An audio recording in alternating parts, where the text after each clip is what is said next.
দাওয়ালির মতো বীর সেনানি জাগাতে নিখিল,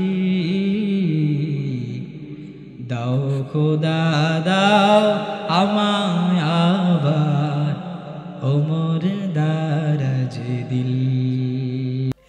বিশ্বজাহানের পয়গম্বর, দো জাহানের বাদশা মুহাম্মদুর রাসূলুল্লাহর কন্যা, যারে না বানাইলে আল্লাহ দুনিয়া বানাইতো না, ওই ব্যক্তির কন্যা যার আগমন ব্যতীত জান্নাতের গেট খোলা হবে না, ওই ব্যক্তির কন্যা, যার ব্যাপারে হাদিসের মধ্যে পয়গম্বর বলেন সাইয়্যিদা শাবাবি আহলিল জান্নাহ, সাইয়্যিদাতু নিসাই আহলিল জান্নাহ, জান্নাতের যত মহিলারা যাবে সমস্ত মহিলাদের সর্দারনি হবেন। এই মহিলাটা ভেতর থেকে ডাক দিয়া বলেন, আব্বা আপনার সামনে যে আমি দাঁড়াবো ওই পরিমাণ সতর ঢাকা পরিমাণ কাপড় ও আব্বা আমার শরীরে নাই। পয়গম্বর কথা শোনা মাত্র বাচ্চাদের মতো ফুপায়া ফুপায়া কান্না আরম্ভ করছে। দরওয়াজার ফাঁকা দিয়া নিজের ঘাট থেকে চাদরটারে খুইলা মেয়ের কাছে পাঠায় দিছে, আম্মা এই যে চাদরটা নাও, এই চাদরটারে তুমি তোমার গায়ে পেঁচায়া তারপরে দরওয়াজারে খুলে দাও। আম্মা তুমি তো জানো তোমারে না দেখা আমি ঘরে ফিরতে পারি না, তোমারে না দেখা ঘরে ফিরলে আমার মন শান্ত হয় না। আম্মা তোমারে দেখতে চাই, তোমার সাথে সাক্ষাৎ করার জন্য আসছি। ও আম্মা তুমি এই চাদরটারে গায়ে পেঁচায়া তারপরে তুমি দরওয়াজাটারে খুলে দাও। ফাতেমা রাদিয়াল্লাহু তাআলা আনহা ভেতর থেকে চাদরটারে নিয়া গায়ে পেঁচায়া দরওয়াজা খুলে দিছেন, ইস্তিকবাল করছেন, আব্বা ভেতরে আসেন, আব্বা জান ভেতরে আসেন। আনা সাইয়্যিদু ওয়ালদি আদম ইয়াউমাল কিয়ামা ওয়া আনা আউয়ালু মান ইয়ানশাক্কু আনহুল কবর ওয়া আউয়ালু শাফিঈন ওয়া আউয়ালু মুশাফফাঈন। নবীজি সাল্লাল্লাহু আলাইহি ওয়াসাল্লাম হাদিসের মধ্যে বলেন, কিয়ামতের দিবসে কিয়ামতের ময়দানে সমস্ত আদম সন্তানদের নেতা হিসেবে আল্লাহ তাআলা আমারে উঠাবে।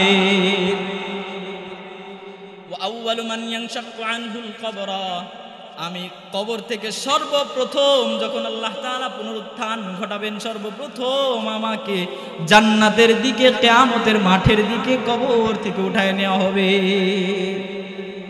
পয়গম্বর আরবি সাল্লাল্লাহু আলাইহি ওয়াসাল্লাম বলেন, মিশকাত শরীফের 5742 নম্বর হাদিস, পয়গম্বর আরবি সাল্লাল্লাহু আলাইহি ওয়াসাল্লাম বলেন, আন আনাস রাদিয়াল্লাহু তাআলা আনহু قال قال رسول الله صلى الله عليه وسلم, পয়গম্বর বলেন,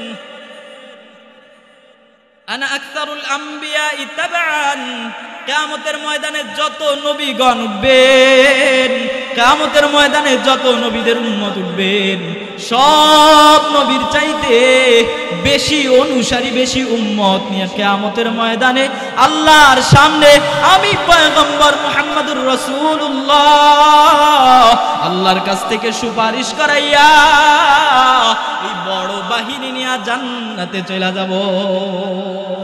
পয়গম্বর বলেন, ওয়া আউয়ালু ওয়া আনা আউয়ালু মান ইয়াকরাউ বাবাল জান্নাহ, কিয়ামতের ময়দানে যখন আমার উম্মতদেরকে নিয়ে আমি জান্নাতের দিকে অগ্রগামী হব, যাইতে থাকবো, জান্নাতের দিকে যাত্রা শুরু করে দিব, সর্বপ্রথম জান্নাতের দরওয়াজায় যেই ব্যক্তি কড়া নাড়বে তিনি আর দুনিয়ার কোনো মানুষ না, আমি মুহাম্মদুর রাসূলুল্লাহ সাল্লাল্লাহু আলাইহি ওয়াসাল্লাম।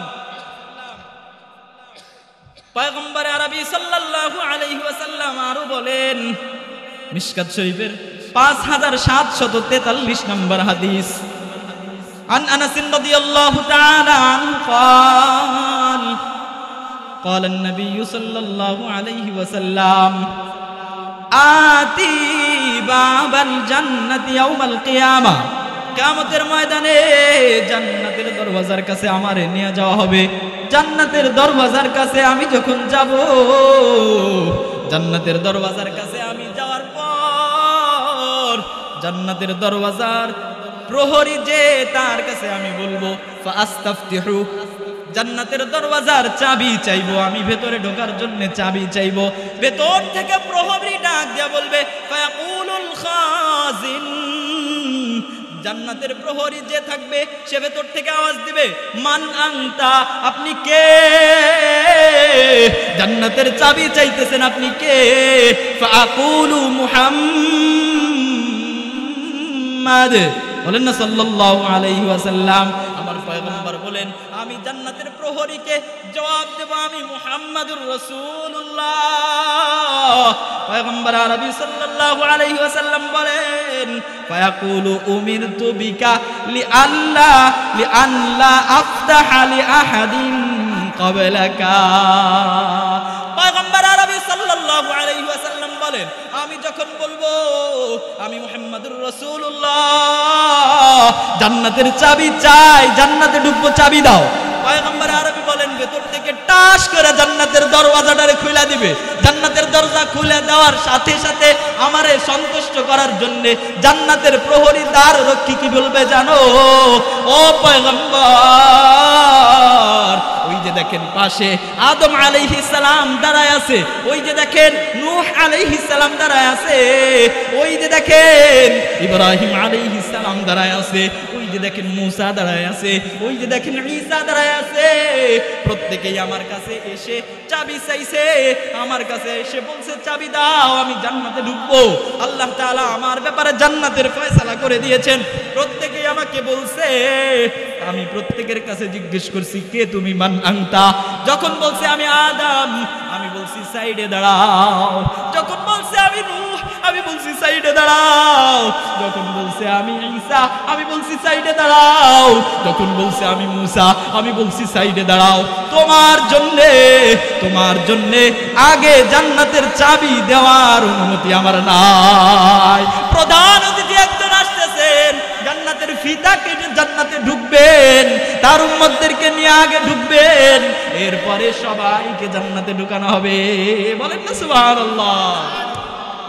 আমার পয়গম্বর জান্নাতের গেটে সর্বপ্রথম পাও রাখবেন এবং পাও রেখে বলবেন আমার সকল উম্মতদেরকে আগে ঢুকাও। আমার উম্মত একজন পর্যন্ত বাইরে থাকলে আমি জান্নাতে ঢুকবো না। আরে বলেন না সুবহানাল্লাহ, সুবহানাল্লাহ। কেমন নবীর উম্মত হইলাম? এই নবীর উম্মত হওয়ার কারণে পয়গম্বর তো আগে জান্নাতে যাবেন। পয়গম্বরের উম্মত হওয়ার কারণে নবীদের চাইতে আগে আমরা জান্নাতে ঢুইকা যাব। পয়গম্বর শুধুমাত্র জান্নাতে শ্রেষ্ঠত্ব, কিয়ামতে শ্রেষ্ঠত্ব রয়েছে এমন না। পয়গম্বর দুনিয়ায় আল্লাহ তাআলা পয়গম্বরকে কেমন শ্রেষ্ঠত্ব দান করছেন শুনবেননি। মিশকাত শরীফের 5844 নম্বর হাদিসের বর্ণনা আবু হুরায়রা রাদিয়াল্লাহু তাআলা আনহু থেকে বর্ণিত। আন আবি হুরায়রা রাদিয়াল্লাহু তাআলা আনহু قال كنت أدعو أمي إلى الإسلام وهي مشركة। পয়গম্বরের দোয়া কেমন কবুল হয় দুনিয়ায় দেখেন। আবু হুরায়রা রাদিয়াল্লাহু তাআলা আনহু বলেন আমি আমার মারে মাঝে মধ্যে ইসলামের দিকে দাওয়াত দিতাম। আমার মা ছিল মুশরিক। আমি আমার মাকে মাঝে মধ্যে ইসলাম গ্রহণ করার জন্য দাওয়াত দিতাম। আমার মা ছিল মুশরিকা। আমি একদিন আমার মাকে ফাদাউতুহা ইয়াওমান ফাআসমা'তনি ফি রাসূলিল্লাহি মা আকরাহু। আমি একদিন আমার মারে দাওয়াত দিলাম, মা ইসলাম ধর্ম গ্রহণ কইরা নাও, দুনিয়ায় জান্নাতের সুসংবাদ গ্রহণ কইরা নাও। আমি আমার আম্মারে যখন দাওয়াত দিলাম, আমার আম্মা আমারে এমন কিছু বাক্য, এমন কিছু শব্দ শোনায় দিল, ফাআসমা'তনি ফি রাসূলিল্লাহ, আমার পয়গম্বরের নামে আমাকে এমন কিছু কটু বাক্য বইলা দিল, মা আকরাহু, যা আমি কখনোই পছন্দ করি না। আমার পয়গম্বরকে গালি আরম্ভ কইরা দিল। আমার মা ছিল মুশরিকা। ফাআতাইতুন নবী সাল্লাল্লাহু সাল্লাল্লাহু আলাইহি ওয়াসাল্লাম ওয়া আনা আবকি, এই কথা শুই না আমার মায়ের কাছ থেকে এই ধরনের আচরণ পাওয়ার পর আমি আমার পয়গম্বরের দিকে হাঁটা দিলাম, রওনা হইলাম এমন অবস্থায় যে ওয়া আনা আবকি, আমার চোখ বেয়ে দর দর দর দর করে পানি পড়তেছে। আমি আমার পয়গম্বরের ব্যাপারে এমন বাক্য বেঁচে থাকতে সহ্য করতে পারি না। আমার মা হইয়া, আমার মা না হইয়া যদি ওই জায়গায় অন্য কেউ হইতো, আল্লাযী নাফসি বিয়াদিহি, ওই সত্তার কসম করে বলতেছি যার হাতে আমার প্রাণ, আমার মা না হইয়া যদি অন্য কেউ হইতো, এক কোপে একটা আঘাতে কল্লা দ্বিখণ্ডিত কইরা দিতাম। কিন্তু আমার মা হওয়ার কারণে আমি তার কিছু বলতে পারি না। পয়গম্বর আপনি তো বলছেন মা বাবা যদি বিধর্মী হয়, মুশরিক হয়, তারপরেও তার সাথে ওয়াত্তাবি' সাবিলা মান আনাবা ইলাইহি, ভালো আচরণ করতে হবে। তাই আমার কান্না করা ছাড়া আর কোনো গতি নাই। আমি কান্না করতে করতে পয়গম্বরের কাছে আসলাম। ফাআতাইতু রাসূলুল্লাহি সাল্লাল্লাহু আলাইহি ওয়াসাল্লাম ওয়া আনা আবকি, আমি আমার নবীর কাছে আসলাম, কাঁদতে কাঁদতে আসলাম। পয়গম্বরের কাছে এসে বললাম, কুলতু রাসূলুল্লাহি সাল্লাল্লাহু আলাইহি ওয়াসাল্লাম, ইয়া রাসূলুল্লাহ উদউল্লাহ আইয়াহদিয়া, উদউল্লাহ উম্মা আবি হুরায়রা, উদউল্লাহ আইয়াহদিয়া উম্মা আবি হুরায়রা। পয়গম্বর আপনি আবু হুরায়রার আম্মার জন্য একটু আল্লাহর কাছে দোয়া করেন। আমি কাঁদতে কাঁদতে পয়গম্বরের কাছে আর জিজ্ঞেস করলাম, আল্লাহর হাবিব আবু হুরায়রার আম্মার জন্য আপনি একটু দোয়া করেন। পয়গম্বর সাথে সাথে আল্লাহর কাছে আর জিজ্ঞেস কইরা দিছেন। فقال اللهم اهدي ام ابا هريره، اللهم اهدي ام ابي هريره، الله আবু হুরায়রার আম্মারে হিদায়াত দিয়া দাও। সাথে সাথে আবু হুরায়রা ডাক দিয়া বলেন, ও দুনিয়ার মানুষ, পয়গম্বরের কাছ থেকে যখন আমি এই সুসংবাদ পাইলাম, ফাখরাজতু মুস্তাবশিরান বিদাওয়াতিন নবী সাল্লাল্লাহু আলাইহি ওয়াসাল্লাম, পয়গম্বরের কাছ থেকে আমার মায়ের হেদায়েতের দোয়ার সুসংবাদ নিয়ে আমি যখন বের হইলাম, হঠাৎ করে আমার মনের মধ্যে একটা আরজি পেশ হইল, একটা কথার উদয় হইল। আমি দৌড় দিলাম, আমি একটা দৌড় দিয়ে আগাই গেলাম। আমি ঘরে গিয়া দেখব আমি আবু হুরায়রা আগে গিয়া ঘরে পৌঁছাই নাকি আল্লাহর নবীর দোয়া আবু হুরায়রার ঘরে পৌঁছায়। বলেন না আল্লাহু আকবার। আবু হুরায়রা রাদিয়াল্লাহু তাআলা আনহু দৌড় দিয়ে ঘরের দরজায় বসলেন। ফালাম্মা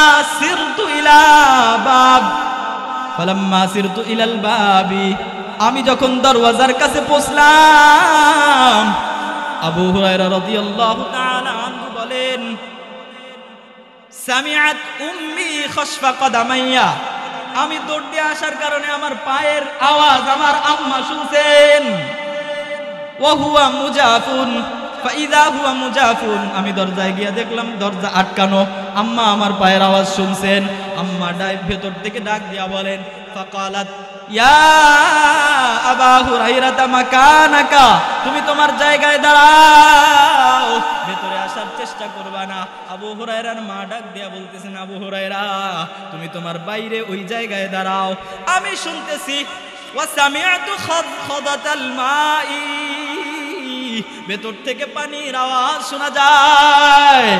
ফাগতাসালাত উম্মি, আমি শুনতে পাচ্ছি, আমি বুঝতে পারতেছি আমার আম্মা ভেতরে গোসল করতেছে। ফালাবিসাত দিরআহা, আম্মার গোসল করা হয়ে যাওয়ার পরে আম্মা চাদরটারে ভালো করে শরীরে পেঁচাইছেন। চাদরটারে পেঁচানোর পর আম্মা ওয়ালাবিসাত ওয়াজিলাত আন খিমারিহা, ওড়নাটারে তাড়াহুড়া করে তাড়াতাড়ি, আমি বাইরে দাঁড়া অপেক্ষা করতেছি বলে ওড়নাটারে তাড়াতাড়ি গায়ে পেঁচাইয়া ফাফাতাহাতিল বাব, দরজাটা খুইলা দিছে। দরজা খুইলা দেওয়ার পর আবু হুরায়রার আম্মা বলেন, ইয়া আবা হুরায়রা আশহাদু আল্লাহ ইলাহা ইল্লাল্লাহ ওয়া আন্না মুহাম্মাদান আবদুহু ওয়া রাসূলুহু। বলেন না সুবহানাল্লাহ। আবু হুরায়রা রাদিয়াল্লাহু তাআলা আনহু ডাক দিয়ে বলেন, ও দুনিয়ার মানুষ, আমি দৌড়ায় ঘরে গিয়া দেখলাম আমার দৌড়ের জোরের চাইতে, আমার দৌড়ের গতির চাইতে আমার পয়গম্বরের দোয়ার গতি আরো কয়েক গুণে বেশি। আমি যখন ঘরের দরজায় পৌঁছলাম, আমার মা আমারে দেখা প্রথম বাক্য বলে, ও আবু হুরায়রা, তুমি সাক্ষ্য থাকো, আমি দুনিয়ায় দাঁড়াইয়া তোমারে সাক্ষী রেখা আজ আল্লাহ তাআলার ব্যাপারে সাক্ষ্য দিচ্ছি, যিনি ছাড়া দ্বিতীয় কোনো মাবুদ নাই এবং মুহাম্মদ তার বান্দা এবং রাসূল। সুবহানাল্লাহ। মদিনা যাইতে পারলাম না, মদিনা দেখতে পারলাম না, মদিনা যাইতে পারলাম না, মদিনা দেখতে পারলাম না। মদিনায় যাওয়ার ইচ্ছা আছে তো ইনশাআল্লাহ। আল্লাহ আমাদের সবাইকে মদিনায় নিয়ে তারপরে মৃত্যু দান করুন। পয়গম্বর আরবি সাল্লাল্লাহু আলাইহি ওয়াসাল্লাম কেমন ছিলেন? পয়গম্বর আল্লাহর পয়গম্বর সাল্লাল্লাহু আলাইহি ওয়াসাল্লাম কেমন মানুষ ছিলেন, কেমন শ্রেষ্ঠত্ব তার ছিল। পয়গম্বর আরবি সাল্লাল্লাহু আলাইহি ওয়াসাল্লাম আমাদের নবী, কেমন নবীর উম্মত হইলাম, দিলটারে নরম কইরা দেন। বাবাজি, কিয়ামতের ময়দানে আমাদের দাঁড়াইতে হবে কিনা? বিশ্বাস আছে তো ইনশাআল্লাহ। আল্লাহর সামনে যে দাঁড়াইতে হবে এই বিশ্বাস আছে তো ইনশাআল্লাহ। আল্লাহর সামনে কি নিয়ে দাঁড়াবো? কিয়ামতের ময়দান যখন কায়েম হয়ে যাবে, হাদিসের মধ্যে আসছে, পয়গম্বর বলেন, কিয়ামতের ময়দান যখন কায়েম হয়ে যাবে, জাহান্নামকে নিয়ে আসা হবে। জাহান্নামের 70,000 শিকল দিয়ে জাহান্নামকে বেঁধে রাখা হবে। প্রত্যেকটা শিকলে 70,000 কইরা ফেরেশতারা ধইরা রাখবে। তারপরেও জাহান্নামকে ঠেকায় রাখতে পারবে না। জাহান্নাম গর্জন মারতে মারতে কিয়ামতের ময়দানের দিকে ফিরে আসবে। জাহান্নাম বলবে, আল্লাহ, আমার হালদেরকে আমার খাবারগুলারে দিয়া দাও, আমার পেটে বড় ক্ষুধা। কোনোভাবে জাহান্নামকে কেউ থামাইতে পারবে না। হঠাৎ করে আমার পয়গম্বর ছোট্ট একটা লোটা ভইরা, ছোট্ট একটা পাত্রে কি যেন একটা পানি নিয়া জাহান্নামের উপরে ছিটায়া দিবেন। সাথে সাথে জাহান্নামের গর্জন বন্ধ হয়ে যাবে। জাহান্নাম সাথে সাথে জায়গায় দাঁড়ায় যাবে। পয়গম্বরকে জিজ্ঞেস করা হবে, আল্লাহকে জিজ্ঞেস করা হবে, আল্লাহ, আপনার ফেরেশতারা পারল না, এ কেমন পানি, এ কি পানি, কি পানি যে জাহান্নামের গর্জন বন্ধ কইরা দিছে, জাহান্নামকে জায়গায় ব্রেক করায় দিছে। পয়গম্বর তখন বলবেন, ও দুনিয়ার মানুষ, ও হাসরবাসী, শোনো, এটা দুনিয়ার কোনো সাধারণ পানি না, এটা জান্নাতের পানিও না, এটা হাউজে কাউসারের পানিও না, এটা আবে হায়াতের পানিও না, এটা জমজমের পানিও না। জিজ্ঞেস করা হবে, ও পয়গম্বর, তাইলে এটা কোন পানি যে পানি জান্নাত জাহান্নামকে থামায় দিছে? বলবেন, এটা হলো আমার উম্মতের চোখের পানি, যেই চোখের পানি জান্নাতের যাওয়া পর্যন্ত সহযোগিতা করবে। যেই চোখের পানি এই প্রকট আওয়াজ, এই প্রচন্ড জাহান্নামের ভয়াবহ আওয়াজকে থামায় দিয়েছে, জাহান্নামকে জায়গায় ব্রেক করায় দিছে, এটা হলো আমার উম্মতের চোখের পানি। কয়দিন গোপনে কাঁদছেন? জাহান্নামের ভয়ে কয়দিন কাঁদছেন? কাঁদছেন একদিনও? আরে বুকে হাত দিয়ে বলেন না, একদিনও কাঁদছেন জাহান্নামের ভয়ে? তাইলে কেমনে বিশ্বাস করলেন? জাহান্নাম বিশ্বাস করেন, জাহান্নামে যেতে হবে বিশ্বাস করেন, জাহান্নামের ভয়াবহতাকে বিশ্বাস করেন, জাহান্নামের ভয়ে একদিন চোখের পানি ফেলান নাই। এখনো পর্যন্ত মসজিদ থেকে মুয়াজ্জিন আল্লাহু আকবার বলে, হাইয়া আলাস সালাহ বলে, নামাজের দিকে আসো বলে আহ্বান করে প্রতিদিন 5 বার। নামাজে যান না, কেমনে জাহান্নাম বিশ্বাস করেন? প্রতিদিন 5 বার মসজিদ থেকে মুয়াজ্জিনের মুখ দিয়ে আহ্বান করেন স্বয়ং আল্লাহ। তারপরেও আপনি আপনার কাজকে, নিজের কাজকে প্রাধান্য দিয়ে চলে গেলেন, আল্লাহর ডাকে তো সাড়া দিলেন না। মসজিদ পর্যন্ত আপনার ঈমান আপনাকে নিতে পারলো না। কোন ঈমানের ভরসা করে জাহান্নাম থেকে এখনো নিশ্চিন্ত হয়ে গেছে? তো চোখের পানি এনে দেওয়ার মন মানসিকতা নিয়ে, চোখের পানি ঝরানোর মন মানসিকতা নিয়ে সামনের সময় বসতে রাজি আছেন তো? ইনশাআল্লাহ, ইনশাআল্লাহ। মনটাকে নরম করে দেন। আরে কেমন পয়গম্বরের উম্মত হইলাম যদি এভাবে বলতে থাকি, কত রাত পর্যন্ত যেতে পারবো আল্লাহ ভালো জানেন। আমার মনে হয় না রাত পোহাবার আগে আমার কথা শেষ হবে। এভাবে পয়গম্বরের কথা আমার ঝুলিতে আর কতটুকু আছে তাই আছে। পয়গম্বর আমরা তো চিনলাম না, সামান্য গাছ, খেজুর গাছের কাণ্ড।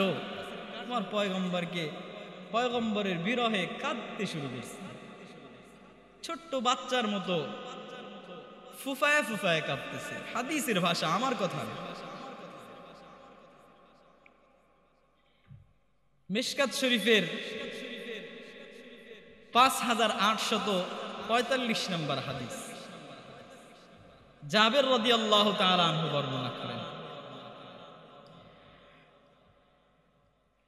عن جابر رضي الله تعالى عنه قال قال رسول الله صلى الله عليه وسلم জাবের রাদিয়াল্লাহু তাআলা আনহু বলেন, কানা রাসূলুল্লাহ সাল্লাল্লাহু আলাইহি ওয়াসাল্লাম খাতাবা ইস্তানাদা ইলা জিযই নাখলাতিন। পয়গম্বর আরবী সাল্লাল্লাহু আলাইহি ওয়াসাল্লাম মসজিদে নববীর মধ্যে খুতবা দিতেন। ওই সময় তো বড় কারুকার্য খচিত টাইলস করা মিম্বার ছিল না, এমন মসজিদ ছিল না। মসজিদের খুঁটির ভেতর থেকে একটা খুঁটি নির্ধারণ করেছিলেন পয়গম্বর। ওই খুঁটির সাথে হেলান দিয়া পয়গম্বর আরবী সাল্লাল্লাহু আলাইহি ওয়াসাল্লাম প্রতিদিন খুতবা দিতেন। পয়গম্বর সাল্লাল্লাহু আলাইহি ওয়াসাল্লাম যেই খুঁটির সাথে দাঁড়ায়া হেলান দিয়া খুতবা প্রদান করতেন, ওই খেজুর গাছটা ছিল শুকনো একটা ভাঙা খেজুর গাছের গোড়া। পয়গম্বর সাল্লাল্লাহু আলাইহি ওয়াসাল্লামের সাহাবী জাবের বলেন, ফালাম্মা সুনিআ লাহুল মিম্বারু ফাস্তাওয়া আলাইহি। পয়গম্বরকে যখন একটা মিম্বার বানায় দেওয়া হলো অন্য কোন বস্তু দ্বারা, পয়গম্বরকে একটা মিম্বার বানায় দেওয়া হয়েছে। পয়গম্বর আরবী সাল্লাল্লাহু আলাইহি ওয়াসাল্লাম মিম্বারের উপরে দাঁড়ায় খুতবা দিতে আরম্ভ করছে। সবে মাত্র মিম্বারের উপর উঠছেন, এখনো পর্যন্ত খুতবা দেন না। পয়গম্বর খুতবা দেওয়ার জন্য মিম্বারের উপরে উঠছেন। খুতবা শুরু করতেই দূর থেকে কি যেন কান্নার আওয়াজ পাওয়া যায়। বলেন না আল্লাহু আকবার। সাহাবায়ে কেরাম হয়রান হয়ে গেছেন, এদিক সেদিক খুঁজতে আরম্ভ করছেন কই থেকে এই কান্নার আওয়াজ আসে। মসজিদে নববীর ভেতরে তো সাহাবায়ে কেরাম একজন আরেকজন মুখের দিকে তাকায়, পেছন দিকে তাকায়, কে কান্না করে, কে কান্না করতেছে। এমন করুণ কণ্ঠে কান্না তো কখনো শুনি নাই। সবাই সবার মুখের দিকে তাকায়, কেউ তো আমাদের ভেতর থেকে কান্না করে না। কিরে কই থেকে আওয়াজ আসতেছে, হয়রান পেরেশান। পয়গম্বর যখন খুতবা দিতে আরম্ভ করছেন, আরো একটু সামনে বাড়েন। পয়গম্বরের খুতবা আরম্ভ হয়, সামনে বাড়ে। খেজুর গাছের কান্না আরো জোরে জোরে, সাহাতিন নাখলা, খেজুর গাছ আরো জোরে জোরে কান্না আরম্ভ করে দিছে। মদিনা যাইতে পারলাম না, মদিনা দেখতে পারলাম না। আল্লাহ ওই মদিনা আমাদেরকে পয়গম্বরের রওজার পাশে না নিয়ে আমৃত্যু দিও না। পয়গম্বর আরবী সাল্লাল্লাহু আলাইহি ওয়াসাল্লাম খুতবা দিতে আরম্ভ করছেন। পয়গম্বরের খুতবা সামনে বাড়ে, সাহাতিন নাখলা, খেজুর গাছ কান্না আরম্ভ করছে। এমনকি হাত্তা আনতাং শাক্কা, কাঁদতে কাঁদতে ফেটে পড়ার টুকরো টুকরো হয়ে যাওয়ার উপক্রম হয়ে গেছে। সাহাবায়ে কেরাম সবাই পয়গম্বরের চেহারার দিকে নজর ফিরায়া খেজুর গাছের দিকে তাকাইছে। খেজুর গাছের দিকে সবাই তাকায়, কি হয়ে গেল, কি হয়ে গেল? কোনোদিন তো গাছের কান্না শুনি নাই। আজকে দেখি পয়গম্বর খুতবা দেয়, ওই যে খেজুর গাছ কান্না করে কেন বুঝলাম না, কাহিনী কি ঘটতেছে। পয়গম্বর আরবি সাল্লাল্লাহু আলাইহি ওয়াসাল্লাম তো বুঝতে পারছে কি হইছে। ফানাজালান নবী সাল্লাল্লাহু আলাইহি ওয়াসাল্লাম ফাআখাযাহা ফাযাম্মাহা ইলাইহি। পয়গম্বর সাল্লাল্লাহু আলাইহি ওয়াসাল্লাম মিম্বার থেকে নেমে আস্তে আস্তে খেজুর গাছের কাছে গিয়া খেজুর গাছের মাথার উপরে, খেজুর গাছের পিঠের উপরে হাত বুলায় দিতে আরম্ভ করছে। খেজুর গাছের সাথে মুআনাকা করছে, খেজুর গাছকে বুকের সাথে জড়ায় ধরছে।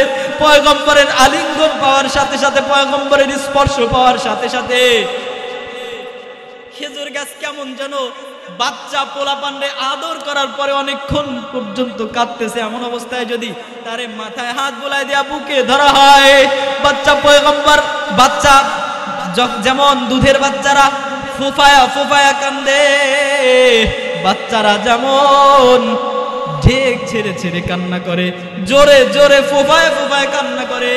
হাদিসের বর্ণনা, তা ইন্নু আনিনা সাবি, বাচ্চাদের ফুফায়া ফুফায়া কান্না করার মতো খেজুর আরো জোরে চিৎকার দিয়ে হামলায় কাঁদতে আরম্ভ করছে। পয়গম্বর আরবি সাল্লাল্লাহু আলাইহি ওয়াসাল্লাম খেজুর গাছের মাথার উপরে, খেজুর গাছের পিঠে কাণ্ডে হাত বুলায় দিছে, বুকের সাথে জড়ায়া খেজুর গাছরে সান্ত্বনা দিচ্ছে, ও খেজুর গাছ, তোমারে মাহরুম করি নাই। সাহাবায়ে কেরামকে আদেশ করছে, ও সাহাবায়ে কেরাম, খেজুর গাছের সাথে এতদিন পর্যন্ত আমি হেলান দিয়া আল্লাহর নামে খুতবা প্রদান করতাম, প্রতিদিন খেজুর গাছ আমার স্পর্শ পাইতো, প্রতি জুম্মায় আমার স্পর্শ পাইতো খেজুর গাছ। খেজুর গাছ আমার স্পর্শ পাওয়ার কারণে, প্রতি জুম্মার দিনে আমার স্পর্শ পাওয়ার কারণে নিজেকে সৌভাগ্যবান মনে করত। আজকে আমি খুতবা দেওয়ার জন্য মেম্বারে দাঁড়ায় গেছি,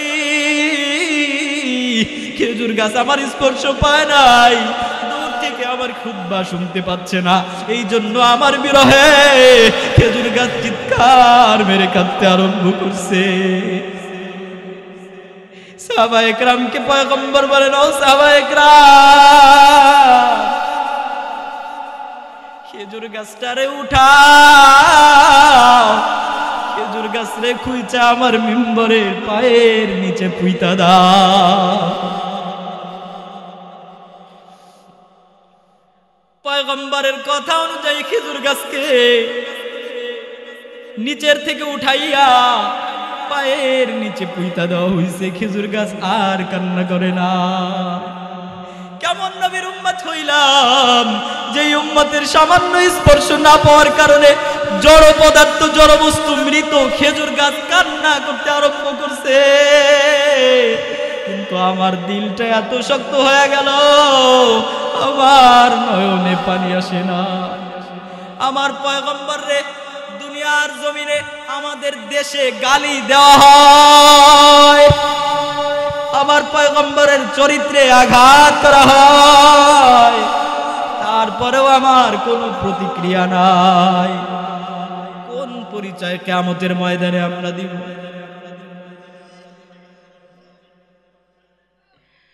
পয়গম্বর আরবি সাল্লাল্লাহু আলাইহি ওয়াসাল্লাম দুনিয়ার জমিনে দুনিয়াবাসীর জন্য, শুধু আমাদের জন্য না, এই ভূখণ্ডের জন্য, আসমানের জন্য আমার নবী রহমত, জমিনের জন্য আমার নবী রহমত, জিন ইনসানের জন্য আমার নবী রহমত, কুল মাখলুকাতের জন্য আমার নবী রহমত। রহমতে আলম নবী, নবী দুজাহান, রহমতে আলম নবী বশর মুজাসসাম, সাহাবারা আতর বানায় ওই নবীজির ঘাম, সাহাবারা আতর বানায় ওই নবীজির ঘাম। নবীজি যখন ঘেমে যাইতেন, পয়গম্বরের বিবি বলেন, আমার স্বামী পয়গম্বর যখন ঘেমে যাইতেন, আমি পাশে গিয়া বসতাম, শিশি নিয়ে বসতাম, তোয়ালে ভিজায়া ভিজায়া আমার স্বামীর ঘাম গুলারে মুইছা দিতাম, মুইছা মুইছা পেছনে নিয়া আমি আমার স্বামীর ঘামটারে চিপড়ায় চিপড়ায় আতরের শিশিতে ঢুকাই। হঠাৎ করে আমার স্বামী একদিন তাকায়া পয়গম্বর বলেন, ও বিবি এ কি করতেছো, আমার ঘাম কেন তুমি আতরের শিশিতে ঢুকাও? আমি বললাম, ও স্বামী, প্রাণের স্বামী, আপনার ঘামে এমন সুগন্ধি আমরা মদিনায় আতর হিসেবে ব্যবহার করতে আরম্ভ করছি। পয়গম্বর যে রাস্তা দিয়ে একবার হেঁটে যাইতো, আরেকজন মুমিন যদি 3 দিন পরেও সে রাস্তা দিয়ে হেঁটে যাইতেন বুঝতে পারতো এই জায়গা দিয়ে আমার। বলতে পারবেন তো ইনশাআল্লাহ? সাথে সাথে পারবেন ইনশাআল্লাহ? একটা মুখও বন্ধ থাকবে না ইনশাআল্লাহ। রহমতে আলম নূরে মুজাসসাম সাহাবারা আতর বানায় ওই নবীজির ঘাম, সাহাবারা আতর বানায় ওই নবীজির ঘাম। রহমতে আলম বশরে মুজাসসাম সাহাবারা আতর বানায় ওই নবীজির ঘাম, সাহাবারা আতর বানায় ওই নবীজির ঘাম। চিনো মানো জানো কেমন আমার নবীজি, যাহার পাগল চন্দ্র সূর্য তারকারাজি। চিনো মানো জানো কেমন আমার নবীজি, যাহার পাগল চন্দ্র সূর্য তারকারাজি রে, যাহার পাগল চন্দ্র সূর্য তারকারাজি। তোমরা আরো শুনবানি সুন্দর কাহিনী, আরো শুনবানি সুন্দর কাহিনী, জান্নাতের ওই রুমে রুমে আমার নবীর নাম। বলেন না সুবহানাল্লাহ। তোমরা আরো শুনবানি সুন্দর কাহিনী, জান্নাতের ওই রুমে রুমে লিখা নবীর নাম। রহমতে আলম বশরে মুজাসসাম সাহাবারা আতর বানায় ওই নবীজির ঘাম, সাহাবারা আতর বানায় ওই নবীজির ঘাম। উস্তুনে হান্নানা ছিল একটা খেজুর গাছের নাম, যাকে ধরে খুতবা দিতেন রাসূলে আকরাম। উস্তুনে হান্নানা ছিল একটি খেজুর গাছের নাম, যাকে ধরে খুতবা দিতেন রাসূলে আকরাম। রাসূলের বিরহে গাছ কাঁদিতে রহে, রাসূলের বিরহে গাছ কাঁদিতে রহে। আশ্চর্য হইলেন যত সাহাবায়ে কেরাম, আশ্চর্য হইলেন যত সাহাবায়ে কেরাম। রহমতে আলম নূরে মুজাসসাম সাহাবারা আতর বানায় ওই নবীজির ঘাম, সাহাবারা আতর বানায় ওই নবীজির ঘাম। মারহাবা বলবেন না? বিরক্ত হচ্ছেন? কষ্ট হচ্ছে? ছেড়ে দে। আচ্ছা, কতক্ষণ চলবে? থাইকেন সারা রাত, আমি যাবো। আমার সকালে ক্লাস আছে, আজকেও 12টা পর্যন্ত মাদ্রাসায় ক্লাস করায় পরে রওনা হচ্ছে। মানুষ তো কমপক্ষে প্রধান অতিথি থাকা পর্যন্ত থাকবেন ইনশাআল্লাহ। ফজরের নামাজ পড়বেন না কে কে ইনশাআল্লাহ? আচ্ছা, পড়বেন তো ইনশাআল্লাহ? তাহলে মাথা লইলে হবে না, হুঁশ রাখতে হবে জোশের সাথে। আচ্ছা আচ্ছা, বুঝে নাই নতুন নতুন যুবক, বুঝছো তো? নতুন নতুন। এতক্ষণ পর্যন্ত তো শুনলাম পয়গম্বরের শ্রেষ্ঠত্ব, তাই না? তো পয়গম্বর শ্রেষ্ঠ হওয়া সত্ত্বেও কেমন শ্রেষ্ঠত্ব ছিল আরেকটু বলি। পয়গম্বর দোয়া করতেন, পয়গম্বরের দোয়া কেমন হইতো? হযরত জাবের রাদিয়াল্লাহু তাআলা আনহু হাদিস বর্ণনা করেন, কোন এক জুমআর দিনে ওই বছর আবার দুর্ভিক্ষ কবলিত হয়েছিল। এক বেদুইন গ্রাম্য সাহাবী এসে বলতেছে, পয়গম্বর আমাদের বৃষ্টি না হওয়ার কারণে ঘর বাড়ি ভেঙে চলে যাইতেছে, পশু পাখি মারা যাইতেছে, আমরা ক্ষুধার্ত থাকতেছি, আল্লাহর কাছে দোয়া করেন পয়গম্বর আল্লাহ যেন আমাদের জন্য বৃষ্টি নাজিল করেন। পয়গম্বর সাথে সাথে আল্লাহর কাছে হাত উঠায় দিয়েছেন।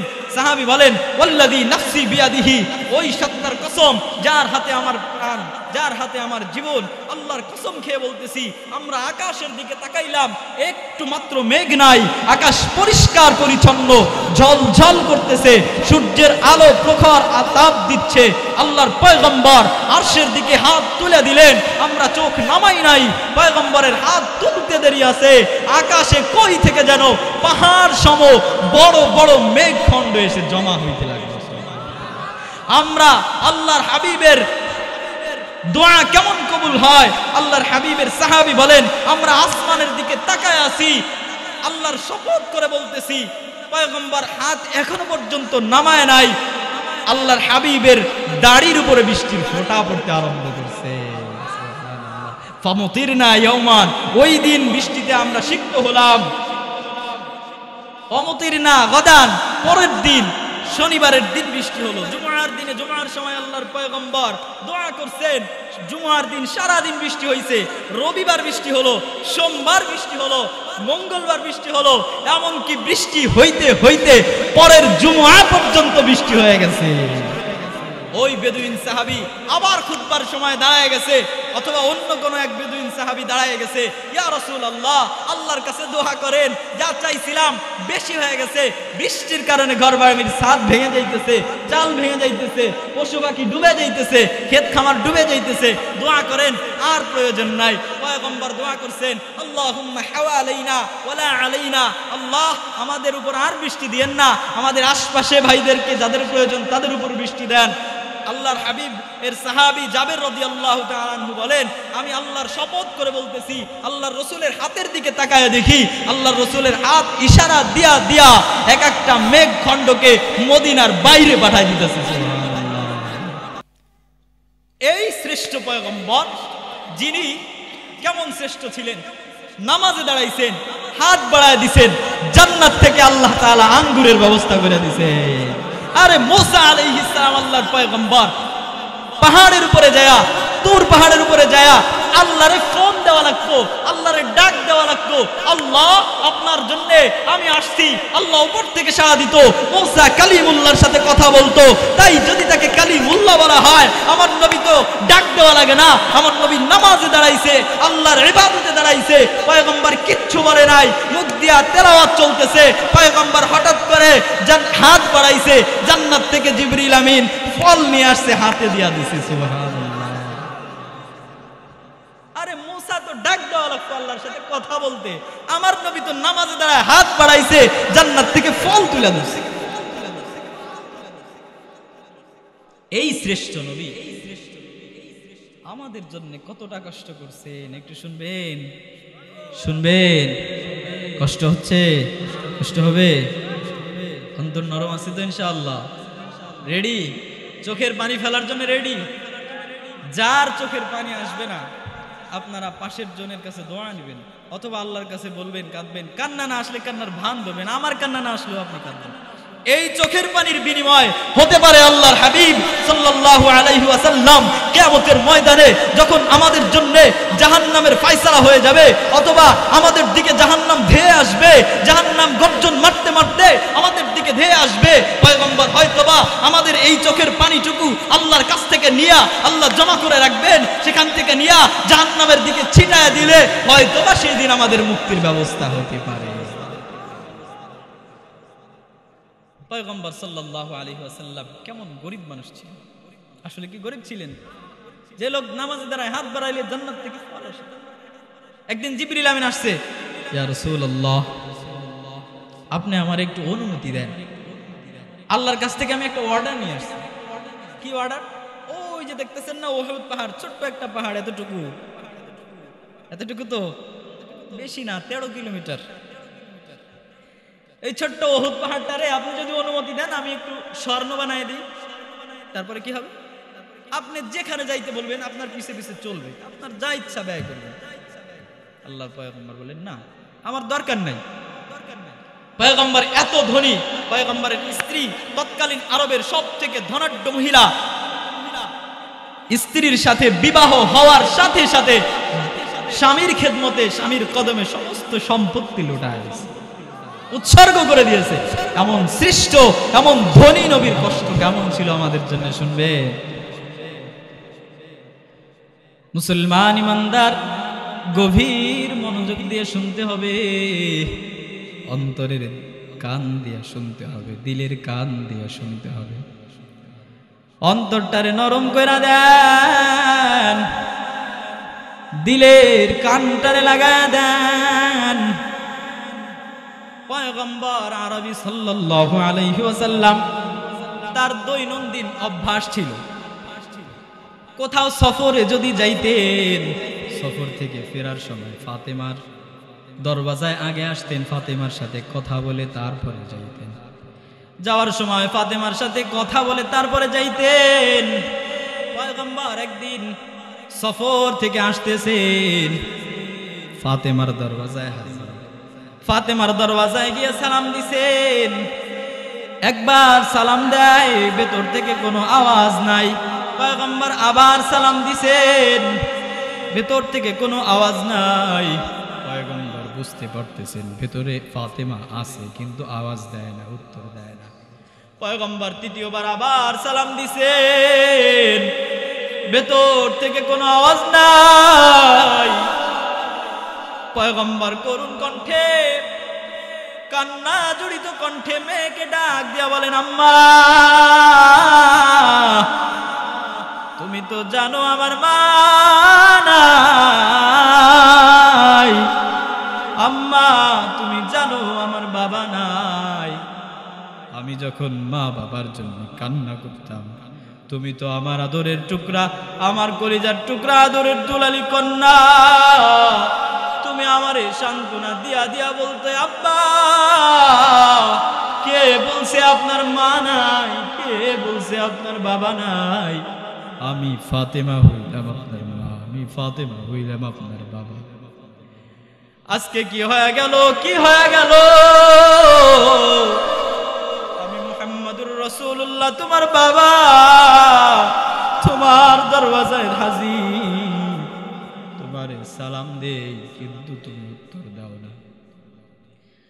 এইবার ফাতেমা রাদিয়াল্লাহু তাআলা আনহা ভেতর থেকে করুণ কণ্ঠে ডাক দিয়া বলেন, বাবা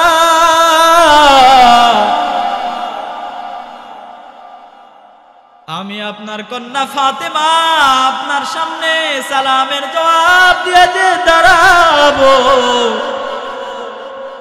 70 ঢাকা পরিমাণ কাপড় আমি ফাতেমার গায়ে নাই। বিশ্বজাহানের পয়গম্বর, দো জাহানের বাদশা মুহাম্মদুর রাসূলুল্লাহর কন্যা,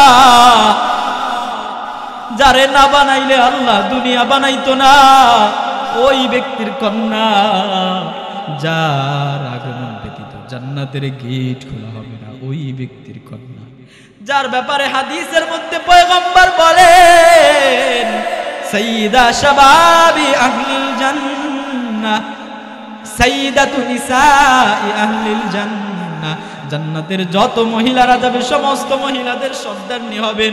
এই মহিলাটা ভেতর থেকে ডাক দিয়া বলেন, আব্বা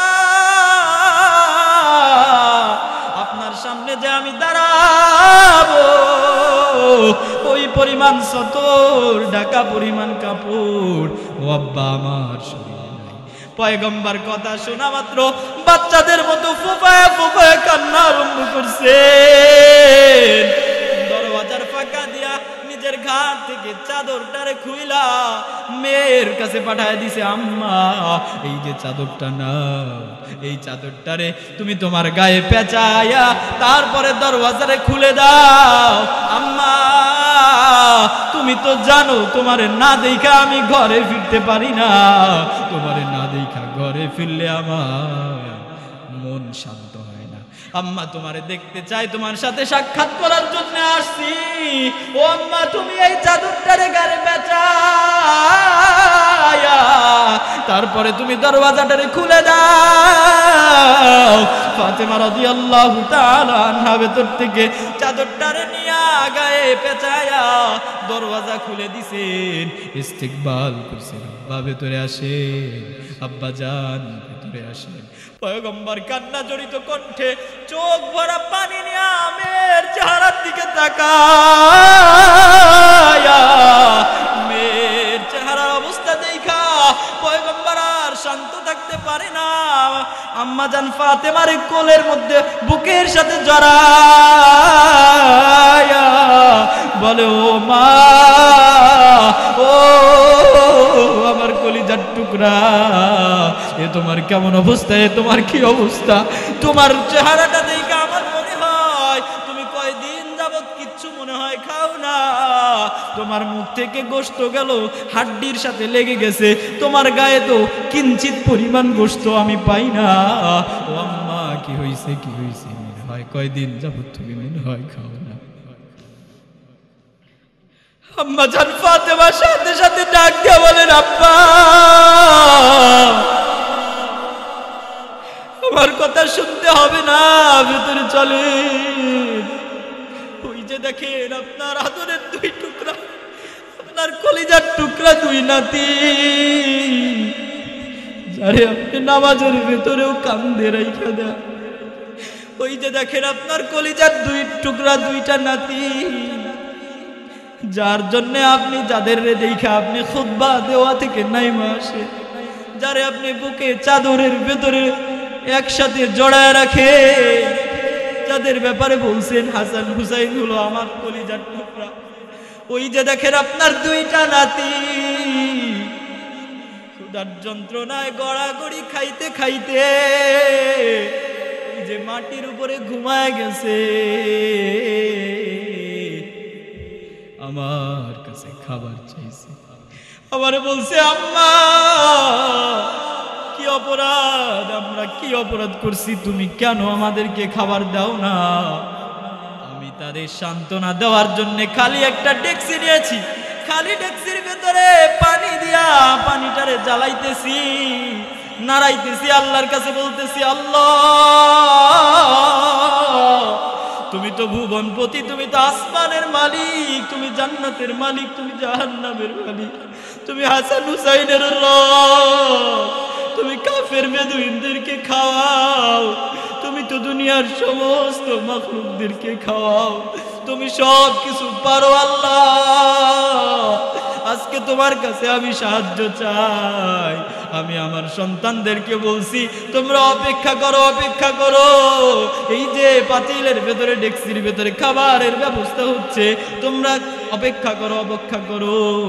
আজকে যদি তোমার কুদরতে আমার এই পাতিলের ভেতরে ডেকসির ভেতরে কোনো খাবার রান্না না হয়, আমার সন্তানরা যখন আমারে বলবে, আম্মা, তুমি তো বিশ্বনবী রহমাতুল লিল আলামিনের কন্যা, তুমি রহমাতুল লিল আলামিনের কন্যা হওয়ার পরেও কেন আমাদেরকে ধোঁকা দিলে, কেন আমাদেরকে এত বড় মিথ্যা কথা বলছো?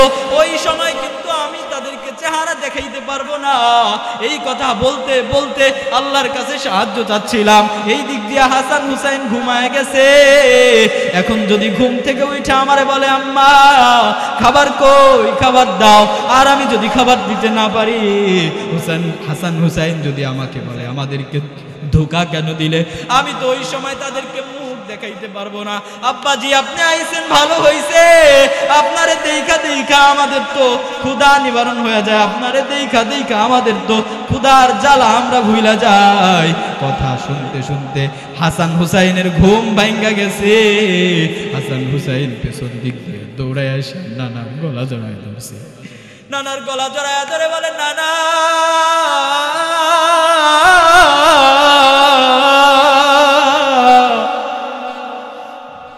আপনি আসছেন, ভালো হইছে। ও নানা, আপনি আসছেন, ভালো হইছে। আজকে আপনার কাছে একটা বিচার দিতে চাই। ও নানা বলেন, কথা দেন, বিচার করবেননি, বিচার করবেননি। এই দিক দিয়ে হুসাইন ডাক দিয়া বলে, ও ভাই, এই লোক যদিও রহমাতুল লিল আলামিন, তারপরেও তার কাছে বিচার দিয়া কোনো ফায়দা নাই।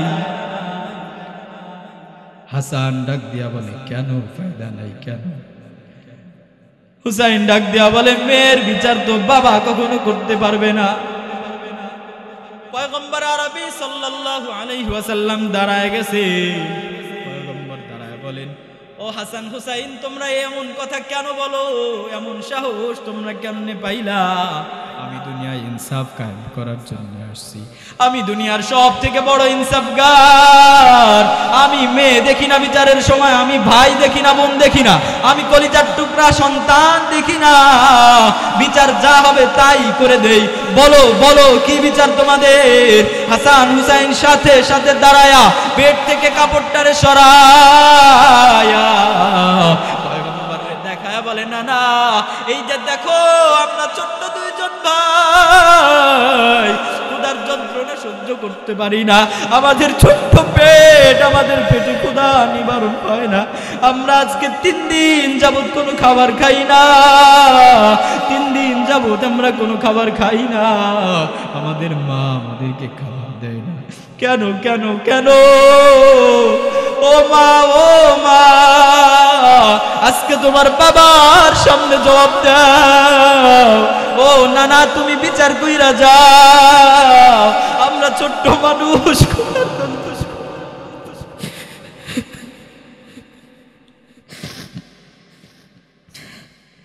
আমরা ছোট্ট মানুষ ক্ষুধার যন্ত্রণা সহ্য করতে পারি না। তোমার মেয়ে আমাদেরকে 3 দিন যাবত কেন খাবার দেয় না? আজকে বিচারটা তুমি কইরা দিয়া যাবা। এই কথা শোনা মাত্র পয়গম্বর বাচ্চাদের মতো হাউমাউ হাউমাউ করে কাঁদতে আরম্ভ করছে। পয়গম্বর নিচের দিকে চোখটাকে নোয়ায় দিছেন, মাথা নোয়ায় দিছেন, দর দর দর দর করে চোখের পানি জয়রা জয়রা দাড়ি টপকায় টপকায় বুকের ভেতরে পড়ে। হাসান হুসাইন বলে, ও নানা, তুমি না বললা তুমি সব থেকে বড় ইনসাফগার? তুমি বিচারের সময় মেয়ে দেখো না, তুমি আজকে কেন বিচার করছো না? তুমি চুপ হয়ে রইছে কেন? বিচার করো, বিচার করো না। না, পয়গম্বর বলেন, না রে না, ও নাতি, আমি এই বিচার করতে পারবো না। হাসান হুসাইন দাঁড়ায় বলে, ও ভাই, বলছিলাম না মেয়ের বিচার বাবা কেমনে করবে? দেখো, পারলো না তো বাবা, পারলো না।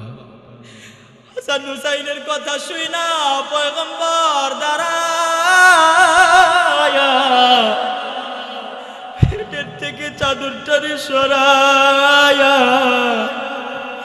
হাসান হুসাইনকে দেখায়, নাতি দেয় 3 দিন পর্যন্ত না খাইয়া আমি নানার কাছে মেয়ের নামে বিচার দাও। কিন্তু আমি রাহমাতুল লিল আলামিন বিশ্ব জগতের নবী হওয়া সত্ত্বেও আজকে 7 দিন পর্যন্ত আমার পেটে কোনো খাবার যায় না। 7 দিন পর্যন্ত না খায়া আমার নবী 7টা পাথর পেটের সাথে বাঁধছে। নাতিরে ডাক দিয়া বলে, নাতি, এই যে দেখ আমি 7 দিন না খাইয়া পেটে পাথর বাঁধছি, কেন কেমনে 3 দিনের বিচার করব? হাসান হুসাইন ডাক দিয়া বলে, ও নানা, কেন তুমি তোমার আল্লাহরে বলো না? কেন তুমি তোমার আল্লাহরে বলো না? বন্ধু, তুমি আমার জন্য দুনিয়া বানাইছো, আমার জন্য জান্নাত বানাইছো, আমার জন্য এই ভুবন বানাইছো, আমারে রাহমাতুল লিল আলামিন বানাইছো। তুমি এই দুনিয়ায় আমাকে শ্রেষ্ঠত্ব দিয়ে পাঠাইছো, আমারে রাহমাতুল লিল আলামিন বানাইছো, সাইয়্যিদুল মুরসালিন বানাইছো।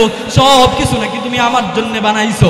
তুমি কেন তোমার রবকে, তোমার বন্ধুকে ডেক দিয়ে বলো না, ও বন্ধু, আমারে কেন কষ্ট দেন? আমারে এত কষ্ট কেন দেন? উহুদের ময়দানে গেলাম, কাফেররা আমার দাঁতের উপরে বাড়ি দিছে, তরবারির ঘাট দিয়া বাড়ি দিছে, দাঁত ভেঙে আমার টপ টপ করে জমিনে রক্ত পড়ছে।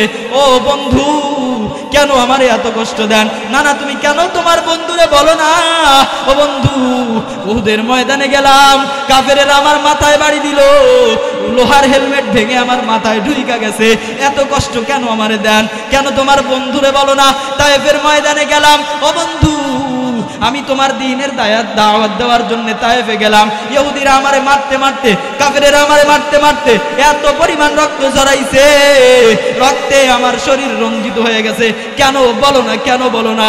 আমার নবী বলেন, ও হাসান হুসাইন, আমার ও গরিব উম্মতের দিকে তাকাইয়া, আমার ওই কালীশঙ্করপুরের উম্মতরা হবে গরিব, ওই দিকে তাকাইয়া আমি সাজসজ্জা চাই না, আমি বিলাসবহুল বাড়ি চাই না, আমি বিলাসিতা চাই না, আমি আমার উম্মতের দিকে তাকাইয়া এত কষ্ট সহ্য করছি। ও বন্ধু, আমার পয়গম্বর এত বড় শ্রেষ্ঠ নবী হওয়া সত্ত্বেও আমাদের জন্য এত কষ্ট করছেন। ওই নবীর ভালোবাসায় আমাদেরও কিছু করার দরকার আছে না নাই? আর জোরে বলেন আছে না নাই? আরো জোরে বলেন আছে না নাই? তাইলে এবার একটা আর জিজ্ঞেস করবো, কেউ উঠবেন না যুবক ভাই, গেটে দাঁড়ায় যাও, কেউ উঠবেন না, কেউ উঠবেন না, বইসা থাকবেন। আপনাদের কাছে একটা আর জিজ্ঞেস করবো, দেখবো নবীর ভালোবাসায়, দেখবো আমার বন্ধুর ভালোবাসায়, নবীর উম্মত হিসেবে কিয়ামতের ময়দানে পরিচয় দেওয়ার আশায় কে কে আছেন?